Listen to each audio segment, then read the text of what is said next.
Hello, this is Chris Pratt from Eurogamer, and I've gone and found another excuse to talk about XCOM 2. So, right, it's still early days when it comes to mods. We're not likely to see the equivalent of, say, a Long War for quite some time yet, but there's already some worthwhile stuff out there. Perhaps, and I'm going to go out on a limb here, perhaps this is what happens when you support modding from day one. I think that might be it, you know. With that in mind, here are 6 mods that I'd recommend for pretty much every single XCOM 2 campaign, and a couple that just some of you might be interested in. And no, I haven't included the damn corgi gun. You're being ridiculous. And I'm sure a few of you want to know this, so I'll point it out now. Using mods does not deactivate achievements. It probably should, but it doesn't. Try to use that information responsibly. Let's jump in.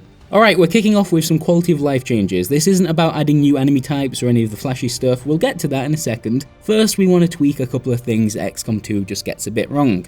For example, the way in which the camera works. Usually you'll tap Q or E and see your camera rotate by exactly 45 degrees. Bop, bop, bop. That's your only option, and it feels needlessly restrictive. Free camera rotation does what it says, allowing you to either rotate as before, or instead hold Q or E and have the camera rotate in a single, smooth motion. Same goes for zooming, if you're using the keyboard. This mod sounds really dull, but it's useful, and you're likely going to install it, so I don't want to see any comments about starting off the list with camera improvements, alright? Speaking of things that Firaxis didn't get quite right, but their modding community has already fixed, here is Evac All. If you played any mission that involves extracting your squad at the end of it, you'll know that individually telling each soldier to evacuate just gets a bit tedious. This mod offers the player a second button that evacuates the entire team in one go. Useful. Wouldn't mind seeing something for Overwatch like this, actually, if you're listening, person that made the mod. Alright, onto something a little bit more tangible, something your soldiers can actually wear, and don't even pretend that's not an important part of the XCOM experience. I won't hear it. XCOM 2 is a game about tactical turn-based combat, yes, strategic base management, sure, and making your soldiers look really nice. With that in mind, allow me to introduce Capnbubs Accessories Pack. According to Capnbubs himself, this mod will eventually add a bunch of extra customization stuff, but to start with, here's a beret. That looks lovely, but it'd be better if it had an XCOM badge on it, wouldn't it? Boom! There's a second beret. Deal with that. Okay, there's not much to this mod, I'll admit, but what is there could have easily come from the Firaxis team themselves. I think it's worth subscribing to Capnbubs Accessories Pack and just see what they come up with.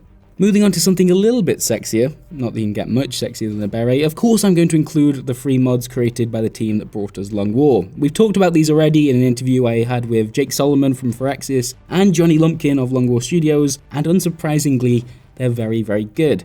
Take, for example, the Muton Centurion Alien Pack, which introduces a larger, tougher Muton to the alien roster. These typically show up somewhere around the halfway point of a campaign and can be a lot of trouble. Their ability, Warcry, buffs any enemy units nearby, and I just like this unit an awful lot. A leader amongst Mutons. But most of all, it's actually just really good to see a new enemy unit that can fit snugly in amongst the developer's own artistic style. That's not always going to be the case.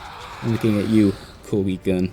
Next up from the Longwall lot is the SMG Pack. This adds submachine guns to the game, and not just as a replacement to assault rifles, but as a real possible alternative. You see, an SMG does less damage and has less ammo in a clip, and it's not as viable at long range, but importantly, so importantly, any soldier carrying one of these can move further each turn and move closer to enemies during concealment without being detected. It's always a trade-off, not a replacement, and that's why I like this team and the mods they come up with.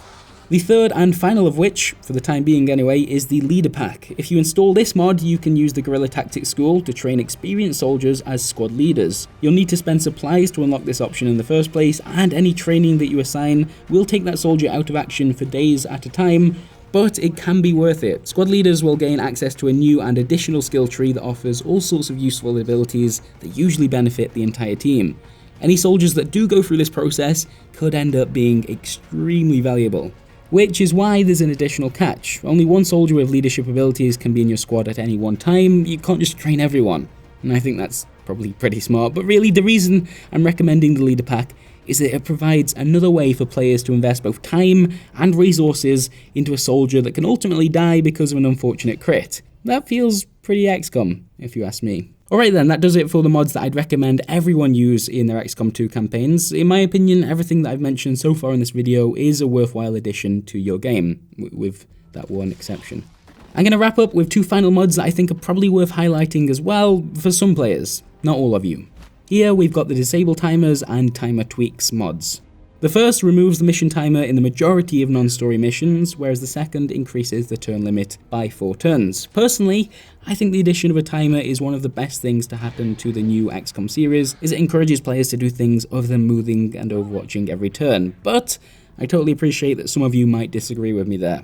For those that do, these mods might be worth a download. And that wraps it up. As I said, it's early days for the modding community, and I'm sure we'll see plenty of bigger, more impressive overhauls of the base game, but for now, here are a few smaller changes that just make XCOM 2 a little bit better. Do let me know in the comments if you think I've missed anything cool, and remember, if you're going to introduce mods to your existing campaign, make sure to back up that save file first. Safe modding is good modding, folks. Thanks for watching.